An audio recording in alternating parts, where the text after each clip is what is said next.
الحمد للہ رب العالمین والصلاة والسلام علی اشرف الانبیاء والمرسلین وعلی آلہ وصحبہ اجمعین، اما بعد، فاعوذ باللہ من الشیطان الرجیم، بسم اللہ الرحمن الرحیم۔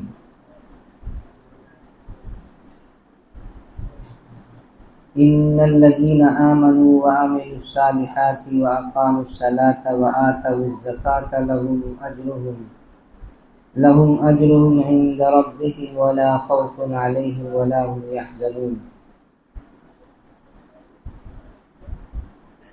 وقال تعالى: وما آتيتم من زكاة تريدون وجه الله فأولئك هم المضعفون۔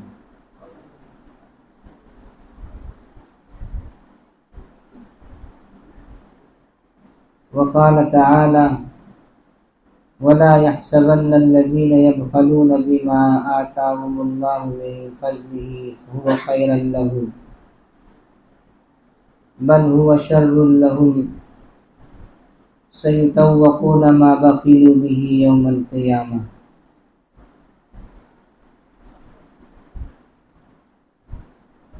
وقال رسول الله صلى الله عليه وسلم: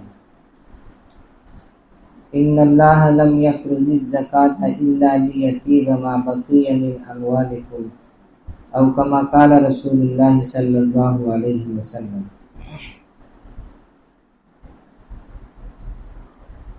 محترم بزرگوں، رمضان المبارک کا یہ مقدس مہینہ چل رہا ہے۔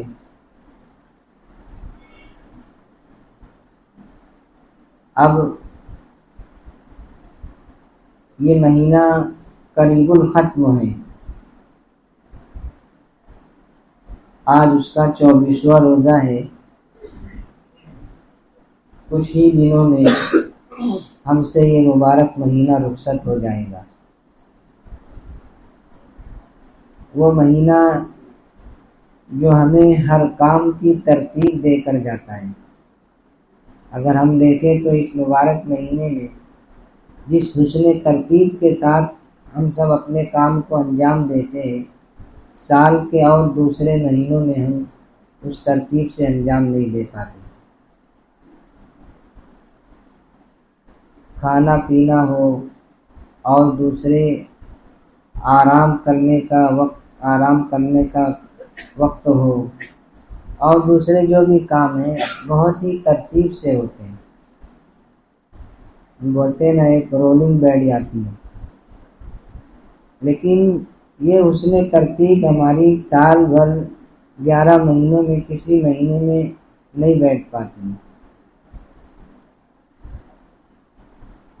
اللہ تعالیٰ سے دعا ہے کہ اللہ تعالیٰ ہم سب کو اس مبارک مہینے کی رحمتیں، برکتیں، سعادتیں اور عنایتیں عطا فرمائے، اور جو بھی ہم سے عبادتیں ہو جا رہی ہیں اللہ کی توفیق سے، اللہ تعالیٰ اسے اپنی بارگاہ میں قبول فرمائے۔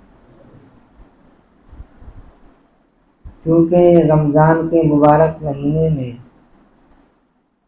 مسلمان جس طرح ذوق و شوق کے ساتھ روزے رکھتے ہیں، قرآن کی تلاوت کرتے ہیں، تراویح کی نماز پڑھتے ہیں، ایک عمل اور ایک عبادت جسے ہم زکوٰۃ کہتے ہیں، وہ بھی اس مبارک مہینے میں بڑے ذوق و شوق کے ساتھ اور اہتمام کے ساتھ نکالتے ہیں، اور اس امید پر کہ اس مبارک مہینے میں اللہ تبارک و تعالی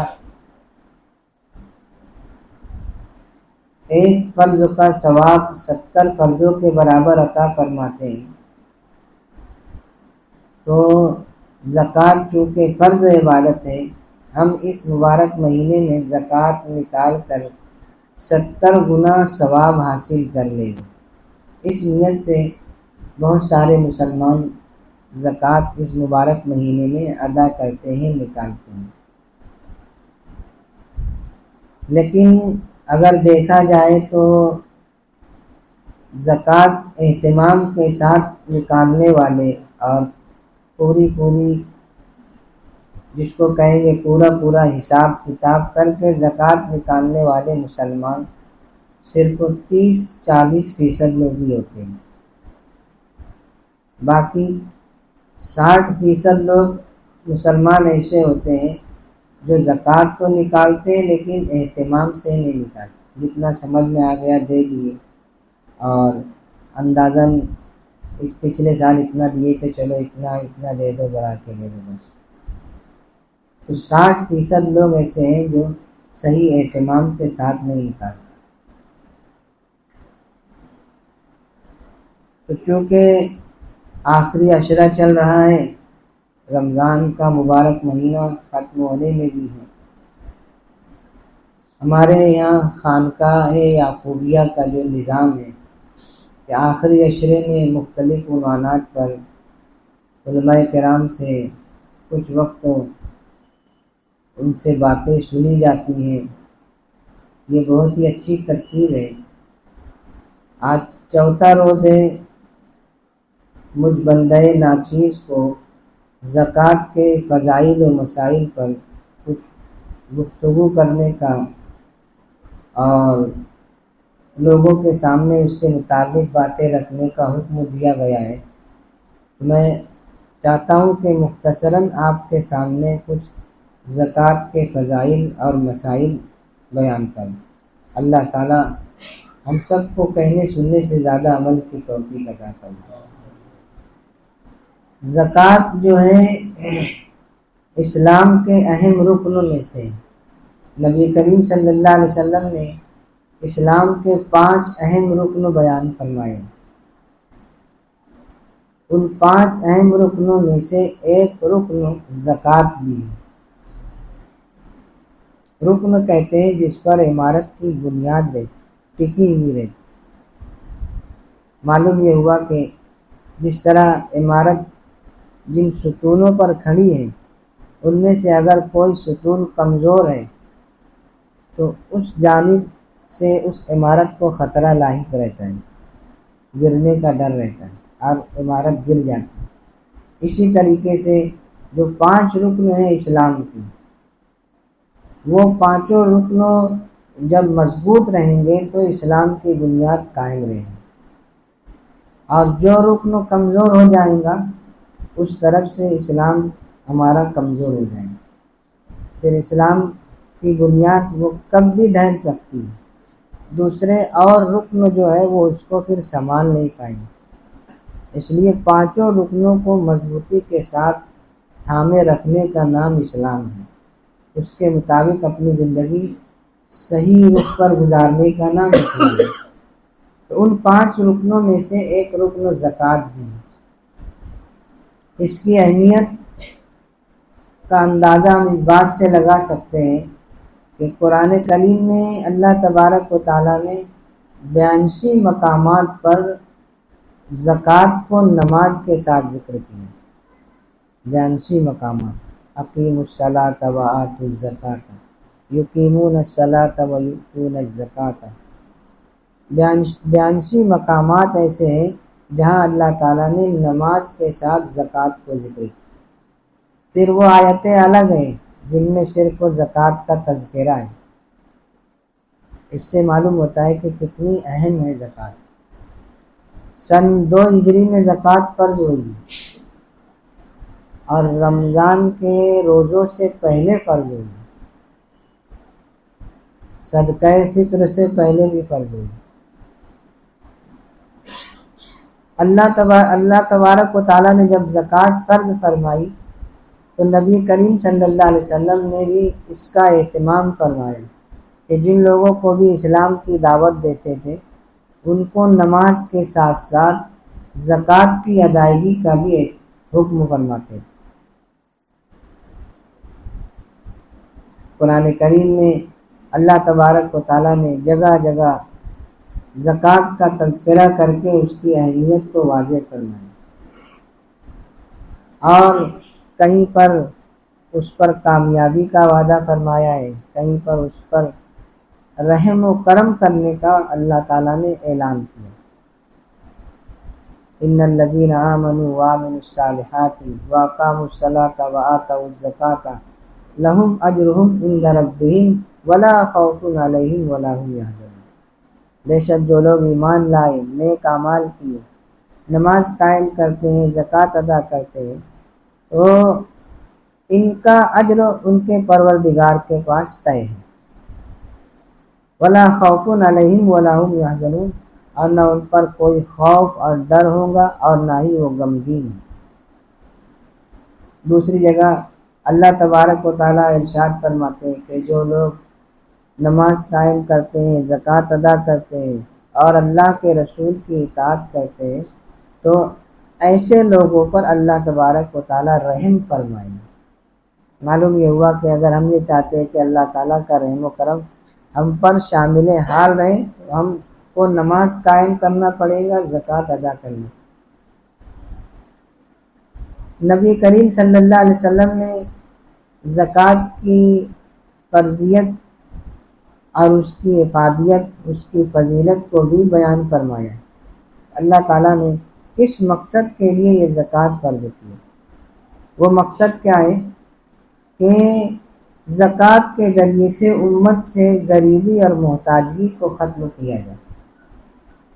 اس لیے حضرت معاذ رضی اللہ تعالیٰ عنہ کو جب یمن کا گورنر بنا کر بھیج رہے تھے تو وہاں پر انہیں تبلیغ کس طرح کرنا ہے، لوگوں کو درمیان میں اللہ کے دین کی دعوت کیسے دینا ہے، وہ ترتیب سے اللہ کے نبی نے ان کو بتایا۔ اس میں یہ بھی فرمایا کہ اللہ ان سے یہ کہنا کہ اللہ تعالیٰ نے تمہارے مالوں میں زکوٰۃ فرض کی ہے، اور کس لیے فرض کی ہے؟ بینک بیلنس کے لیے نہیں، یا حکومتی بیلنس بڑھانے کے لیے نہیں، بلکہ تؤخذ من اغنیائہم وترد فی فقرائہم، امت کے مالداروں سے لے کر امت کے غریبوں کو دے دی جائے۔ یہ زکوٰۃ ہے، اور زکوٰۃ کا مصرف اللہ کے نبی نے دو جملوں میں بیان کیا، تؤخذ من اغنیائہم وترد فی فقرائہم، مسلمانوں کے مالداروں سے لے کر مسلمانوں کے غریبوں کو دی جائے۔ اس سے سمجھ میں آتا ہے کہ زکوٰۃ جو ہے یہ ٹیکس نہیں ہے۔ بہت سارے لوگ سمجھتے ہیں کہ یہ زکوٰۃ بھی تو ٹیکس کی طرح ہے، حکومتیں وصول کرتی ہے، فلاں ٹیکس فلاں ٹیکس فلاں ٹیکس۔ تو اس بات سے اللہ کے نبی کے ارشاد سے معلوم ہوتا ہے کہ زکوٰۃ ٹیکس نہیں ہے۔ اگر زکوٰۃ ٹیکس ہوتی تو زکوٰۃ کی رقم وصول کر کے اسلام کی نشر و اشاعت میں لگایا جاتا، جبکہ صاف طور سے زکوٰۃ کا مصرف بیان فرما دیا گیا ہے، اور جو چیزیں اسلام کی نشر و اشاعت کی مانی جاتی ہیں ایسی جگہوں پر زکوٰۃ خرچ کرنے سے منع کر دیا گیا۔ لہذا مسجد کی تعمیر میں زکوٰۃ کی رقم لگانا جائز نہیں، مدرسے کی تعمیر میں زکوٰۃ کی رقم لگانا جائز نہیں ہے۔ رفاع عام کی جو چیزیں ہیں، حوض ہے، کنویں کھودوانے میں، سڑکیں بنوانے میں، لائٹ لگوانے میں اور لوگوں کے عام استعمال کی چیزوں میں زکوٰۃ کی رقم لگانا جائز نہیں۔ اگر زکوٰۃ ٹیکس ہوتا تو ان کاموں میں زکوٰۃ کو خرچ کرنا کی اجازت دی جاتی، لیکن زکوٰۃ کے مصرف میں یہ چیزیں ہیں۔ زکوٰۃ کا مصرف جو 8 بتلائے ہیں وہ آٹوں کی آٹوں محتاج لوگ، انما الصدقات للفقراء والمساکین والعاملین علیہا والمؤلفۃ قلوبہم وفی الرقاب والغارمین وفی سبیل اللہ وابن السبیل، کہ زکوٰۃ صدقات دی جائیں گی فقیروں کو، مسکین کو۔ زکوٰۃ وصول کرنے والے جو اسلامی حکومت کے عاملین ہیں وہ اگر مستحق ہے، غلام آزاد کرنے میں، قیدی کو چھڑانے میں، غلام آزاد کرنے میں، اسی طریقے سے قرض دار جو اپنے قرض تلے دب گیا ہے، اسی طریقے سے مسافر جو حالت سفر میں محتاج ہو گیا ہے، اور ابتدائی اسلام میں ایک مصرف تھا جو آج نہیں ہے، کہ اس وقت جو نئے نئے مسلمان ہوتے تھے ان کی تالیف قلبی کے لیے زکوٰۃ کی رقم سے ان کی امداد کرنا جائز۔ آج وہ مصرف نہیں ہے، جو نو مسلم اگر ہو رہے تو ان پر زکوٰۃ کی رقم خرچ کرنا جائز نہیں ہے۔ ہاں اگر دوسرے اور مصرف ان میں پائے جا رہے، اگر وہ فقیر ہے، مسکین ہے، قرض دار ہو گئے تو ان کو دے سکتے، لیکن صرف اس لیے کہ یہ اسلام قبول کر لیے ان کو زکوٰۃ دے کے ان کی حوصلہ افزائی کرو، جائز نہیں۔ تو زکوٰۃ کا مقصد کیا ہے؟ امت سے غریبی اور محتاجگی کو ختم کرنا۔ آج ہم دیکھ رہے ہیں کتنے زمانے سے ہماری عمر 35 40 50 60 سال ہو گئی، ہر سال امت زکوٰۃ نکال رہی ہے لیکن امت سے غریبی اور محتاجگی ختم نہیں ہو رہی۔ تو اس کا مطلب یہ ہے کہ زکوٰۃ صحیح طور پر نہیں نکالی جا رہی۔ اس لیے اس کو سمجھیے کہ زکوٰۃ ٹیکس نہیں ہے، بلکہ زکوٰۃ امت سے غریبی اور محتاجگی کو ختم کرنے کا ایک ذریعہ اللہ تبارک و تعالیٰ نے دیا ہے۔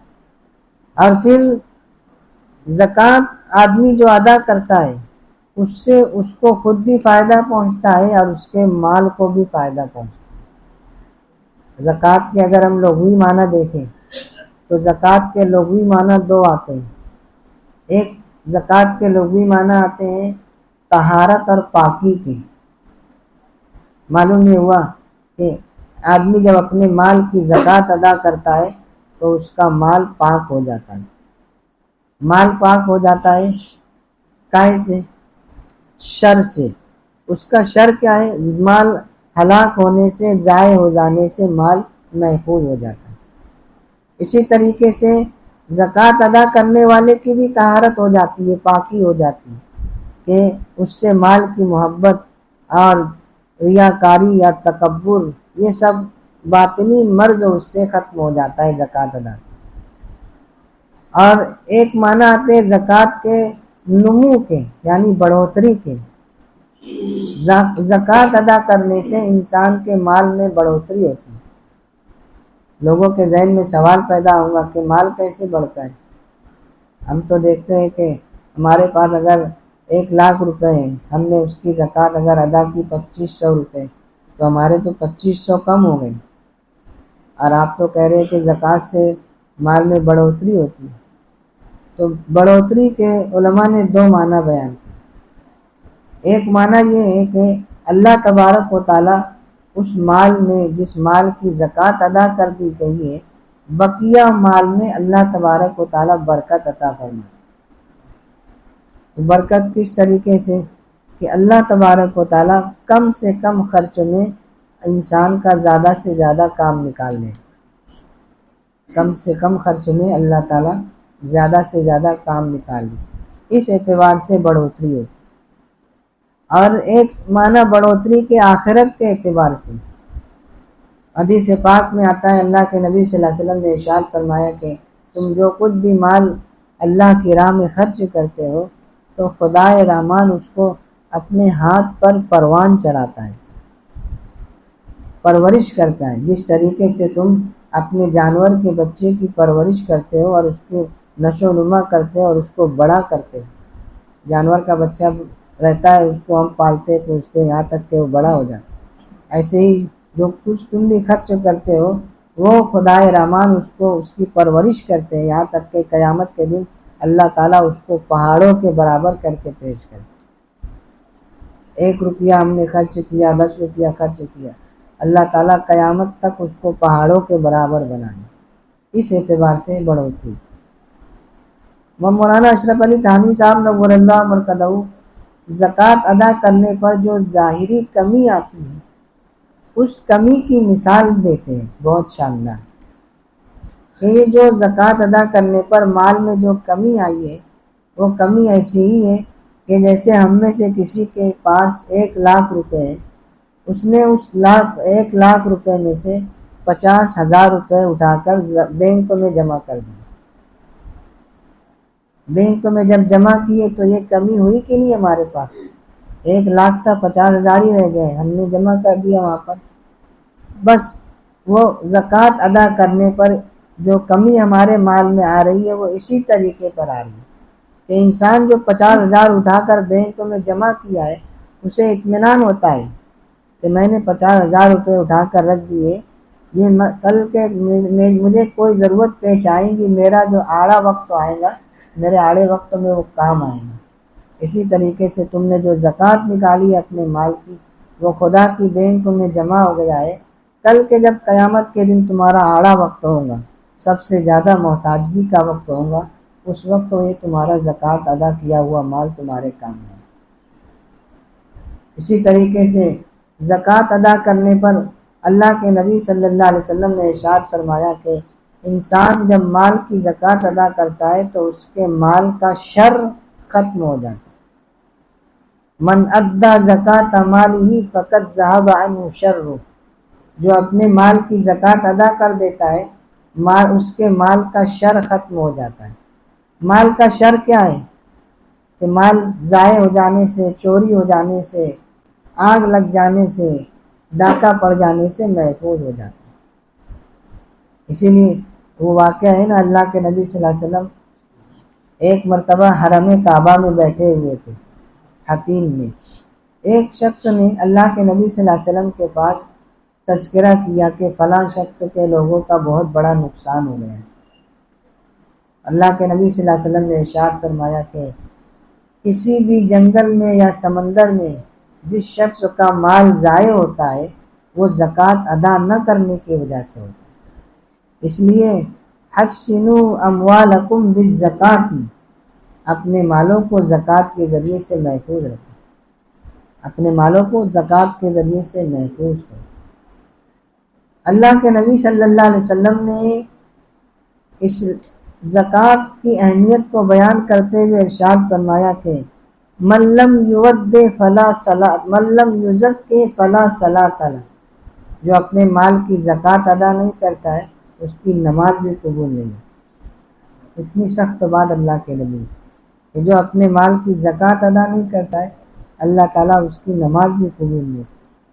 ان تمام اسلامکم ان تؤدوا زکاۃ اموالکم، تمہارے اسلام کی تکمیل یہ ہے کہ تم اپنے مالوں کی زکوٰۃ ادا کرو۔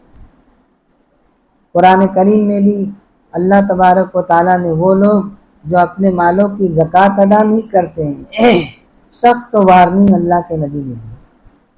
اللہ کے نبی اللہ تعالیٰ ارشاد فرماتے ہیں کہ جو لوگ اپنے مالوں کی زکوٰۃ ادا نہیں کرتے ہیں اور اپنے مالوں کو جمع کر کر کے رکھتے ہیں، یہی مال کل قیامت کے دن جہنم کی آگ پہ تپائے جائیں گے، گرم کیے جائیں گے، اور فتقوا بہا جباہہم وجنوبہم وظہورہم، اور وہ ان مالوں کو گرم کر کے تپا کر ان کی پیشانیوں کو، ان کے پہلوؤں کو اور ان کی پیٹھوں کو اس سے داغا جائیں گے، اور کہا جائے گا کہ یہی وہ تمہارا مال ہے جو تم جمع کر کر کے رکھتے تھے، زکوٰۃ ادا نہیں کرتے۔ اسی طریقے سے اللہ کے نبی صلی اللہ علیہ وسلم نے بھی وعید سنائی ہے ان لوگوں کو جو اپنے مالوں کی زکوٰۃ ادا نہیں کرتے۔ اللہ کے نبی صلی اللہ علیہ وسلم ارشاد فرماتے ہیں کہ جس شخص کو اللہ نے مال عطا کیا ہے پھر وہ اپنے اس مال کی زکوٰۃ ادا نہ کرے تو کل قیامت کے دن وہ مال گنجا سانپ بنا کر اس کے گلے میں توق بنا کر ڈال دیا جائے۔ مُسِّلَ لَهُ مَالُهُ یوم القیامت شجاعا اقرع، وہی مال کل قیامت کے دن گنجا سانپ بنایا جائے گا اور اس کے گلے میں ڈال دیا جائے۔ سانپ تو پہلے ہی زہریلا ہوتا ہے، پھر اس کے زہریلے ہونے کی اور سنگینی کو اللہ کے نبی صلی اللہ علیہ وسلم نے بیان فرمایا کہ وہ گنجا ہوگا، گنجا سانپ اور زیادہ زہریلا ہوتا ہے، پھر اور اس کی سنگینی کو اور اس کے زہریلے کے پن کو سخت، اور اس کا زہریلا پن سخت ہونا بیان فرمایا۔ لہو زبیبتان، اس کی آنکھوں کے اوپر 2 کالا ٹکا ہوگا، یہ بھی علامت ہوتی ہے سانپ کے اور زیادہ زہریلے ہو۔ اللہ کے نبی فرماتے ہیں کہ ایسا سانپ اس کے گلے میں بنا کر ڈالا جائے گا، ثم یأخذ بلحظمتیہ، وہ سانپ اس کے دونوں جبڑوں کو پکڑے گا اور پکڑ کر کہیں گا انا مالک انا کنزک، میں تیرا مال ہوں، میں تیرا خزانہ ہوں جو تو جمع کر کر کے رکھتا تھا، زکوٰۃ نہیں ادا کرتا۔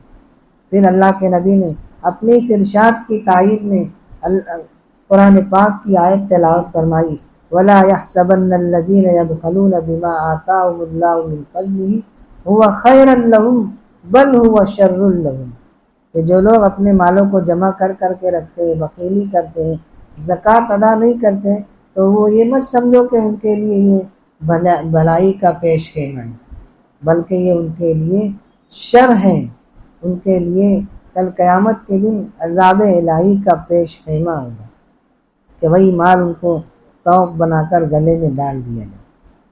اس لیے محترم بزرگوں، گزارش ہے کہ اللہ تبارک و تعالیٰ نے اگر ہم کو صاحب حیثیت بنایا ہے، صاحب نصاب بنایا ہے، تو ہم حساب کر کے پوری زکوٰۃ ادا کریں، اس میں سستی اور کوتاہی نہ کریں۔ حدیث پاک اور قرآن پاک کی آیات کے ذریعے سے میں نے آپ کے سامنے اس کی فضیلت کو بھی بیان کر دیا ہے، اور نہ ادا کرنے پر اس کی وعید کو بھی۔ اللہ کے نبی صلی اللہ علیہ وسلم کو خود اللہ کے نبی نے ایک جگہ ارشاد فرمایا ہے کہ آپ جو ان کے مالوں کی زکوٰۃ لیں گے تو اس زکوٰۃ کے ذریعے سے آپ ان کو پاک صاف کر دیں گے۔ اور اللہ کے نبی کو یہ حکم دیا کہ جب آپ ان سے زکوٰۃ وصول کریں، صدقات وصول کریں، تو صلی علیہم، آپ ان کو دعا دیجیے، جو زکوٰۃ ادا کر رہے ہیں، جو صدقات دے رہے ہیں، آپ ان کو دعا دیجیے، ان صلاتک سکن لہم، آپ کی دعا ان کے لیے باعث تسکین ہے۔ تو معلوم یہ ہوا کہ زکوٰۃ جو لوگ ادا کرتے ہیں ان کو اللہ کے نبی صلی اللہ علیہ وسلم کی دعا بھی لگے گی، اور اس دعا کی قبولیت کی گارنٹی بھی دی اللہ نے کہ آپ کی دعا ان کے لیے باعث تسکین ہے۔ اور جو لوگ زکوٰۃ وصول کرتے ہیں ہمارے زمانے میں، مدارس کے سفراء علماء کرام، وہ بھی آپ کو دل سے دعا دیتے ہیں، تو اللہ تعالیٰ نے ان کی دعا کو بھی قبول کرنے کا وعدہ فرمایا۔ اگر وہ آپ سے لے کر کہہ رہے جزاکم اللہ خیرا، اللہ تعالیٰ تم کو اس کا بہتر بدلہ عطا فرمائے، اللہ تعالیٰ ضرور عطا فرمائے۔ نبی صلی اللہ علیہ وسلم کو اللہ نے حکم دیا ہے دعا کرنے کا، اور فرمایا کہ آپ کی دعا ان کے لیے باعث تسکین ہوگی، تو جو بھی زکوٰۃ وصول کرنے والا دعا دے گا انشاءاللہ اللہ تعالیٰ اس دعا کو قبول کرے۔ اس لیے ہم زکوٰۃ ادا کریں تو اس طریقے سے خوش نیتی کے ساتھ اور خندہ پیشانی کے ساتھ اپنی زکوٰۃ ادا کریں کہ زکوٰۃ وصول کرنے والا ہم کو دعائیں دے۔ دیکھا یہ جاتا ہے کہ زکوٰۃ وصول کرنے والوں کے ساتھ صحیح رویہ اختیار نہیں کیا جاتا۔ زکوٰۃ وصول کرنے والے جو ہمارے پاس آ رہے ہیں یہ ہمارے محسن ہیں، ہم ان کو زکوٰۃ دے کر ان پر احسان نہیں کر رہے، یہ بات اچھی طریقے سے یاد رکھیں۔ بہت سارے مسلمان یہ سمجھتے ہیں کہ ہم زکوٰۃ جن کو دے رہے ہیں، مدارس کے ہو یا پھر غریب مسکین محتاج ہو، ہم ان پر احسان کر رہے ہیں۔ نہیں، ایک وقت ایسا آنے والا ہے کہ لوگ اپنے مالوں کی زکوٰۃ لے کر محتاجوں کو اور مستحقین کو ڈھونڈتے پھریں گے، ملیں گے نہیں۔ وہ وقت آنے سے پہلے اپنی زکوٰۃ خوش دلی کے ساتھ ادا کیجیے، جو وصول کرنے والے آ رہے ہیں ان کے ساتھ اچھا سلوک۔ باہر سے آنے والوں کو تو چھوڑیے، ہم خود اس شہر کے رہنے والے ہیں اور ہم لوگوں کو لوگ پہچانتے بھی ہیں، پھر بھی ہم کو بعض جگہ ایسی باتوں کا سامنا کرنا پڑتا ہے جس سے ہمارا دل دکھ جاتا ہے۔ ہم کو بھی کئی بار چکر مارنا پڑتا ہے، کل آ جاؤ، پرسوں آ جاؤ، اگلے ہفتے آ جاؤ۔ حالانکہ آپ کے دروازے پر زکوٰۃ وصول کرنے والا آ گیا ہے تو آپ جلد سے جلد گھبراتے ہوئے اپنے مال کی زکوٰۃ ادا کر دیں، کہیں ایسا نہ ہو کہ ہمارے کسی عمل سے، اگر سے ہم کو سمجھ میں نہیں آ رہا ہے کہ ہم یہ غلط کر رہے ہیں، اللہ تعالیٰ ناراض ہو جائے۔ اللہ کے نبی صلی اللہ علیہ وسلم کے زمانے میں اسی طریقے سے زکوٰۃ وصول کرنے والے عاملین کے ساتھ غلط رویہ اختیار کرنے والے ایک شخص کو اللہ کے نبی صلی اللہ علیہ وسلم نے ان کا سماجی بائیکاٹ کر دیا۔ ثعلبہ نام کے ایک شخص تھے، زکوٰۃ وصول کرنے کے لیے اللہ کے نبی نے ان کے پاس بھیجا، تو پہلے تو وہ بولتے نا، کنتو پرنتو کرتے کہ یہ زکوٰۃ کیوں فرض ہوئی، یہ تو ٹیکس جیسا ہے، یہ تو زمان جیسا ہے، تو ایسا کرو تم آگے سے وصول کر کے آ جاؤ پھر میں دیتا ہوں۔ وہ وصول کرنے والے صحابی تمام لوگوں سے زکوٰۃ وصول کر کے پھر آئے، پھر یہ باتیں بنا رہے ہیں کہ یار یہ تو محنت سے کمایا ہوا، یہ تو بہت زیادہ ہے، ایسا ہے، ایسا کرو تم لوگ جاؤ، میں دیکھتا ہوں پھر تم کو بولوں۔ یہ عاملین زکوٰۃ وصول کرنے والے اللہ کے نبی صلی اللہ علیہ وسلم کے پاس آ رہے ہیں، مسجد نبوی میں بھی داخل نہیں ہوئے، اللہ کے نبی نے زور سے کہا یا ویح ثعلبہ، یا ویح ثعلبہ، ثعلبہ کے لیے ہلاکت ہو۔ ان کے رشتہ دار حضور صلی اللہ علیہ وسلم کی مجلس میں بیٹھے ہوئے تھے، انہوں نے جلدی سے اٹھے اور جا کر ثعلبہ کے پاس جا کر اس کو فضیحت کیا کہ تم نے کیوں اس طریقے سے سستی اور کوتاہی کی زکوٰۃ دیا نہیں؟ اللہ کے نبی صلی اللہ علیہ وسلم بہت سخت ناراض ہو گئے، تیرے لیے ہلاکت کی بددعا دے دیے۔ وہ فوراً دوڑتے ہوئے آئے، اپنے مالوں کی زکوٰۃ لے کر کہا یا رسول اللہ صلی اللہ علیہ وسلم مجھ سے غلطی ہوگی، معاف کر دو، لے یہ زکوٰۃ۔ اللہ کے نبی نے کہا کہ جاؤ آپ، اللہ نے تمہارے مال کی زکوٰۃ لینے سے انکار کر دیا، میں نہیں لوں گا تمہاری زکوٰۃ۔ اللہ کے نبی صلی اللہ علیہ وسلم کا 1 سال کے بعد انتقال ہو گیا، ابو بکر رضی اللہ تعالیٰ عنہ خلیفہ بنے۔ وہ ثعلبہ رضی اللہ عنہ حضرت ابو بکر صدیق رضی اللہ تعالیٰ عنہ کے زمانے خلافت میں ہر سال آ رہے تھے زکوٰۃ لینے، ابو بکر رضی اللہ عنہ نے انکار کر دیا۔ تمہاری زکوٰۃ اللہ اور اس کے رسول نے لینے سے انکار کر دیا تو ابو بکر کون ہوتا تمہاری زکوٰۃ لے؟ نہیں لیے، یہاں تک کہ حضرت ابو بکر رضی اللہ عنہ کا انتقال ہو گیا، حضرت عمر رضی اللہ عنہ خلیفہ بنے۔ حضرت عمر رضی اللہ تعالیٰ عنہ کے دور خلافت میں بھی ثعلبہ ہر سال زکوٰۃ لے کر آتے تھے۔ عمر فاروق نے کہا کہ تمہاری زکوٰۃ اللہ اور اس کے رسول اور ابو بکر نے لینے سے انکار کر دیا تو عمر بھی نہیں لے سکتا تمہاری زکوٰۃ، یہاں تک کہ حضرت عثمان کے زمانے میں ان کا انتقال۔ یہ سماجی بائیکاٹ اللہ کے نبی صلی اللہ علیہ وسلم نے کیا ہے، ایسے شخص کا، اور اس طریقے سے سخت ناراضگی کا اظہار فرمایا ہے کہ آپ دنیا سے چلے گئے لیکن ایسے شخص کی زکوٰۃ نہیں لیے جو زکوٰۃ وصول کرنے والوں کے ساتھ اس طریقے کا رویہ ہے۔ اس لیے ہمارے پاس زکوٰۃ وصول کرنے والے آ رہے ہیں، صحیح اگر مستحقین تو آپ اکرام کیجیے، احترام سے، عزت سے ان کو اپنی زکوٰۃ ادا کیجیے۔ اللہ تعالیٰ قرآن میں ارشاد فرماتے یا ایھا الذین آمنوا لا تبطلوا صدقاتکم بالمن والاذی، اے ایمان والو تم اپنے صدقات کو، اپنی زکوٰۃ کو ضائع مت کرو، احسان جتلا کر اور تکلیف پہنچا کر۔ پھر مثال دی کہ ایسا شخص جو احسان جتلاتا ہے زکوٰۃ ادا کر کے یا تکلیف پہنچاتا ہے، آگے اللہ نے اس کی زکوٰۃ کس طریقے سے ضائع ہوتی ہے اس کی مثال دی۔ کمثل صفوان، جیسے چٹیل پتھر ہے، چکنا پتھر ہے، علیہ تراب، اس پر کچھ مٹی پڑ گئی ہے، فاصابہ وابل فترکہ صلدا، اس پر جب زوردار بارش پڑتی ہے تو وہ مٹی کو پورا ختم کر دیتی ہے، مٹا دیتی ہے۔ اس طریقے سے ایسے لوگوں کے صدقات کے ثواب مٹ جاتے، بالکل صاف، کوئی ثواب نہیں ہے۔ محترم بزرگوں، یہ باتیں تو میں نے آپ کے سامنے فضائل اور اہمیت کے تعلق سے اور ادا نہ کرنے پر جو وعید تھی وہ بیان، مختصراً میں آپ کو مسائل بتا دوں موٹے موٹے جو ہمارے روزمرہ کے ہوتے ہیں، آپ اس کو سماعت کر لیں۔ زکوٰۃ فرض ہونے کی 8 شرطیں ہیں۔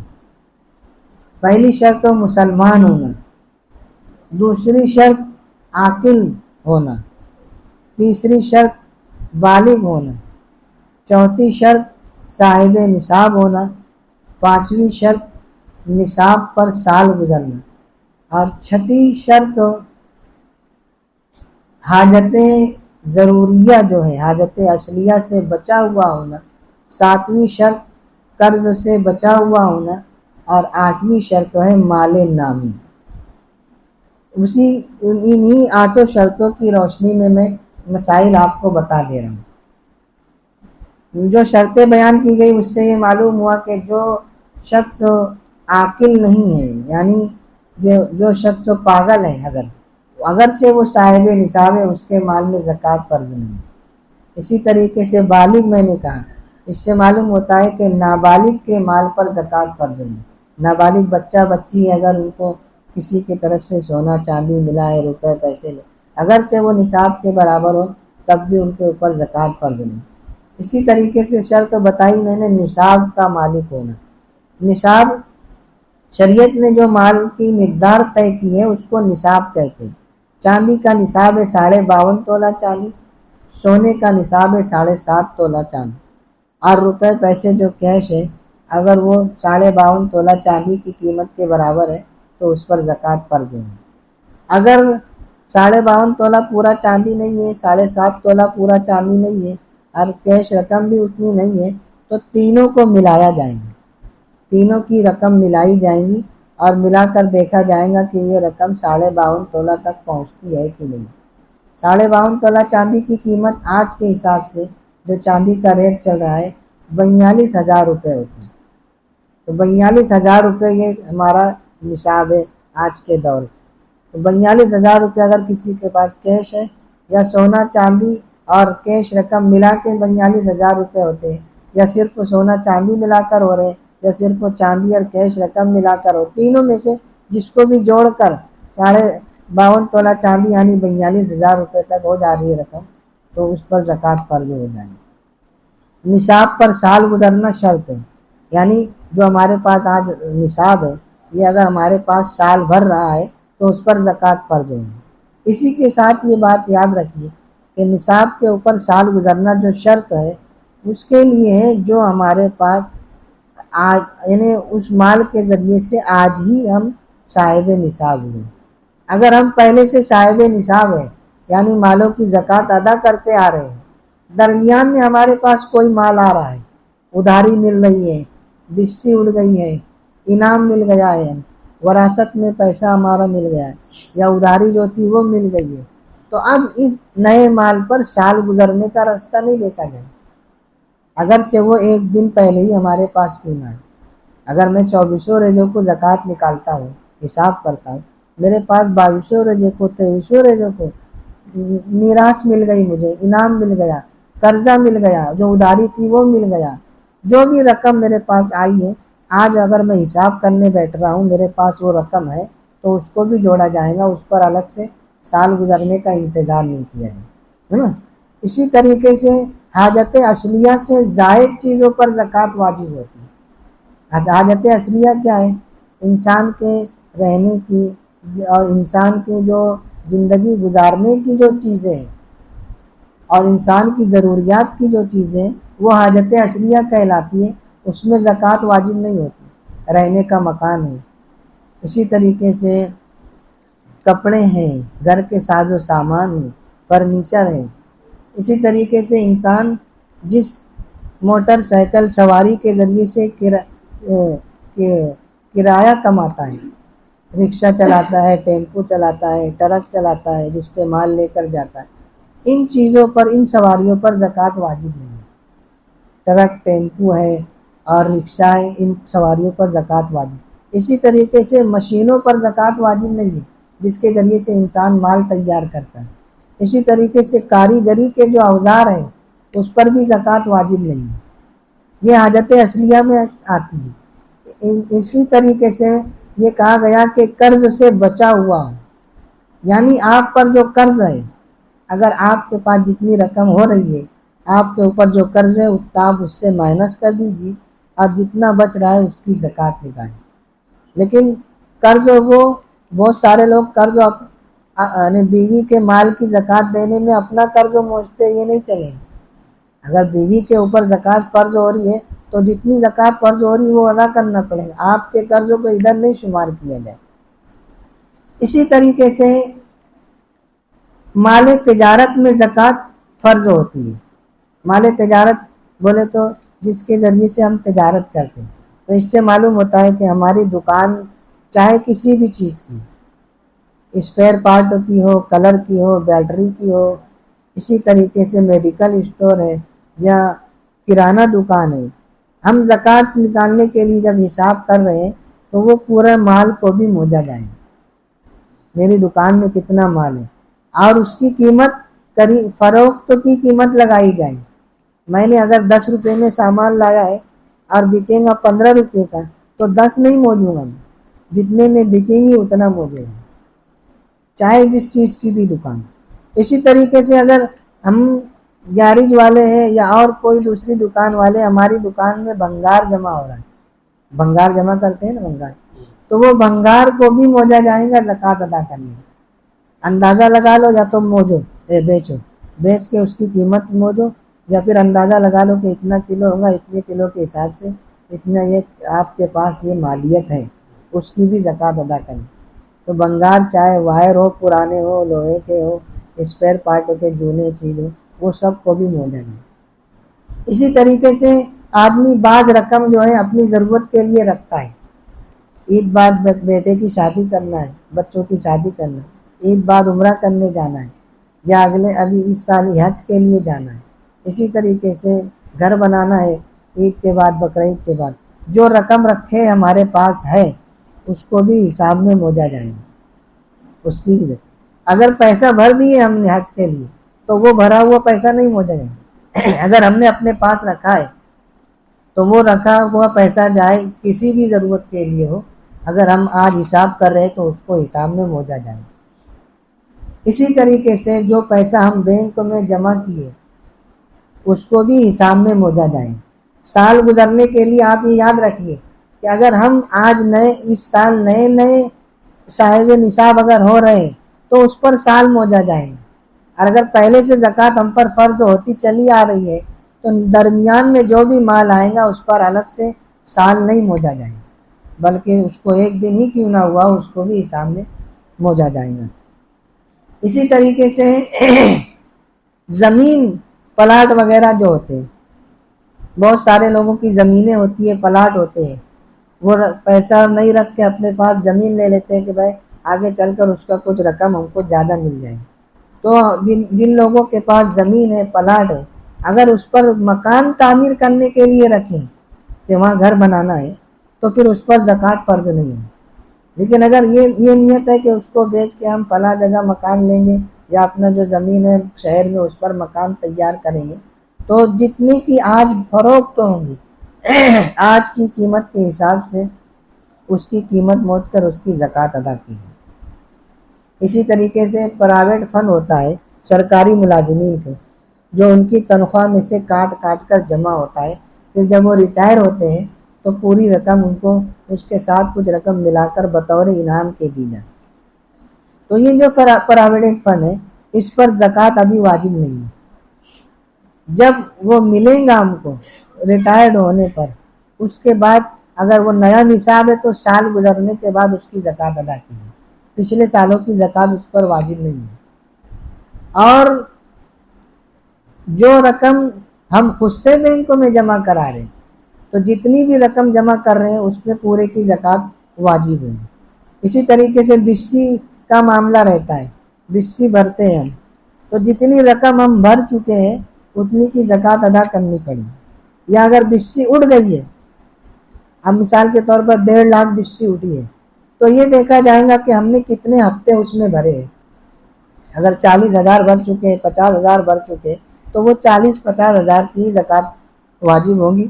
وہ تو رقم ہمارے اوپر قرض ہے نا، ہم کو تو ہر ہفتہ بھر کے اس کو نیل کرنا رہے گا، تو جتنی ہم بھر چکے ہیں اتنی رقم ہماری مانی جائیں گی اور اتنی زکوٰۃ ہم کو ادا کرنی۔ اسی طریقے سے زکوٰۃ کی ادائیگی کے اور مختصر مسئلے سن لیں، میں ختم کر دوں گا بعد میں۔ زکوٰۃ کی ادائیگی کا بھی مسئلہ سامنے آتا ہے کہ کس کو دیا جائے، تو میں نے تو وہ 8 بتا دیا ہے کہ کون کون ہے۔ اسی طریقے سے رشتہ داروں میں زکوٰۃ کس کو دیا جائے یہ مسئلہ سامنے آتا ہے۔ تو رشتہ داروں میں ایک اصولی بات اگر ہم یاد رکھیں گے تو ہم کو سمجھ میں آ جائے گا کس کو زکوٰۃ دے سکتے، کس کو زکوٰۃ نہیں دے سکتے۔ آدمی اگر جن سے پیدا ہوا ہے، باپ، دادا، پر دادا، دادی، نانی، نانا، پر نانا، اوپر تک، ان کو زکوٰۃ دینا جائز نہیں۔ جن سے آدمی پیدا ہوا ہے، ماں، باپ، دادا، دادی، نانا، نانی، اوپر تک۔ اسی طریقے سے انسان سے جو پیدا ہوئے، بیٹا، بیٹی، پوتا، پوتی، نواسا، نواسی، نیچے تک، ان کو زکوٰۃ دینا جائز نہیں۔ اور بیوی شوہر کو، شوہر بیوی کو زکوٰۃ نہیں دے سکتے۔ اس کے علاوہ جتنی رشتہ داریاں آپ الگ بیٹھ کر اطمینان سے سب لکھ لو، جتنے بھی رشتہ داریاں آپ کو یاد آئیں گی لکھ لو، سب کو آپ زکوٰۃ دے سکتے اگر وہ مستحق ہے۔ اسی طریقے سے وہ رشتہ دار بعض وہ ہوتے ہیں کہ جن کا کوئی رہ نہیں پاتا ہے دنیا میں، بیٹے اولاد بیوی سب مر گئے، اکیلے رہ گئے، تو کچھ رشتہ دار ان کو رکھ لیتے ہیں۔ تو جو رشتہ دار ہم ایسے محتاج رشتہ دار جن کو ہم اپنے پاس رکھ رہے، ہمارے ساتھ کھلا پلا رہے، سب ان کا کھانا خرچہ اٹھا رہے، ان کو بھی زکوٰۃ دے سکتے۔ ایسا رہتا ہے کہ بڑے ابا ہے، سب ان کے ختم ہو گئے، اولاد بھی نہیں ہے، بیوی بھی نہیں ہے، اکیلے رہ گئے، تو بھائی لوگ ان کو رکھ لیتے یا بھتیجے لوگ رکھ لیتے۔ تو جو رشتہ دار محتاج ہم اپنے پاس رکھ رہے ہیں، اگرچہ بھلے ہم ان کو کھلا رہے ہیں، ان کا کھانا خرچہ ہم برداشت کر رہے ہیں، ان کو بھی زکوٰۃ دے سکتے۔ یہ رشتہ داروں کے متعلق۔ اب ایک آخری اصول یاد رکھیں کہ زکوٰۃ کی رقم ادا کرتے وقت نیت کرنا شرط ہے۔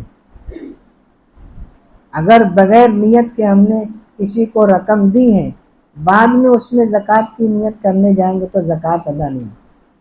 ہم نے کسی کو عطیے کے طور پر، مثال کے طور پر 5,000 دے دیے، پھر بعد میں ہم کو یاد آ رہا ہے تو پوچھتے ہیں کہ ہم اس میں زکوٰۃ کی نیت کر سکتے؟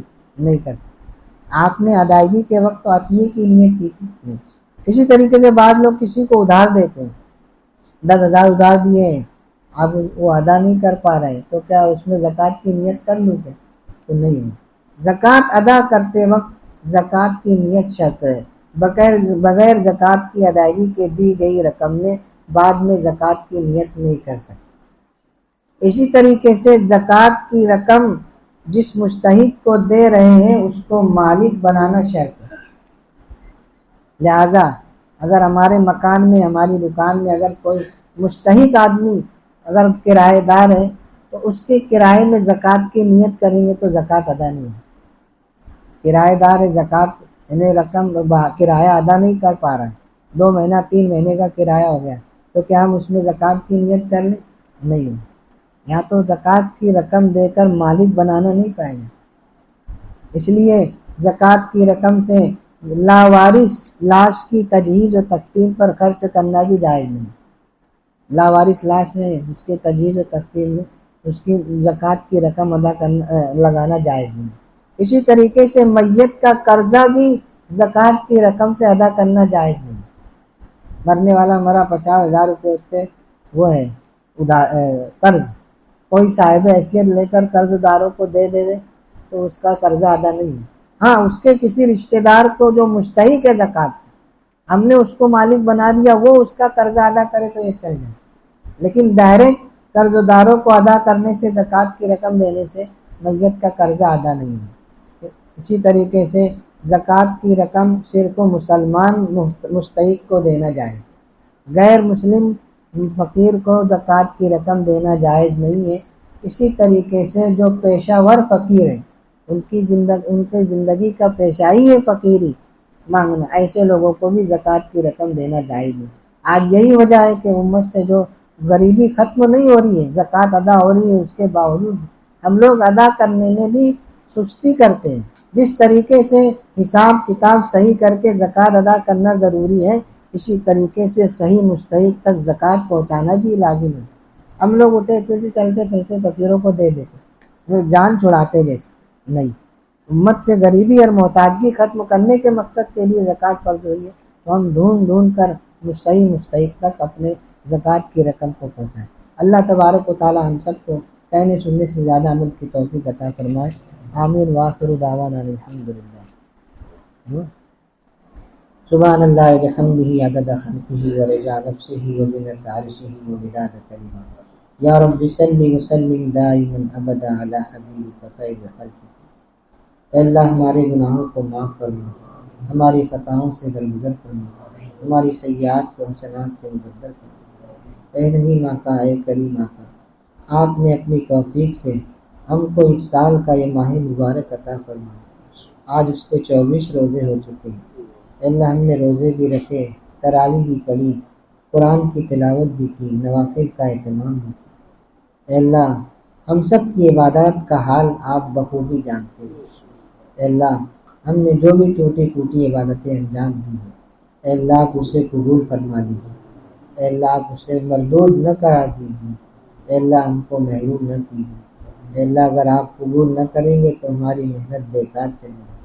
آئندہ جتنے بھی دن بچے ہیں اس ماہ مبارک کے، اے اللہ ان بقیہ دنوں کی قدردانی کرنے کی توفیق عطا فرمائیے، ایسے اعمال کی توفیق عطا فرمائیے جس سے آپ خوش ہو جائیں، ایسے روزے رکھنے کی توفیق عطا فرمائیے جو آپ کو راضی کریں، ایسی تراویح پڑھنے کی توفیق عطا کیجیے اے اللہ جس سے آپ خوش ہو جائیں، اے اللہ بقیہ دنوں کی قدردانی کرنے کی توفیق عطا۔ اس ماہ مبارک میں آپ نے رحمتیں، برکتوں اور مغفرتوں کا وعدہ فرمایا، اے اللہ آپ کی رحمت تامہ ہم سب کو عطا فرمائیں، آپ کی برکتیں، آپ کی عنایتیں، آپ کی رحمتیں ہم سب کو عطا فرمائیے، ہم کو محروم نہیں۔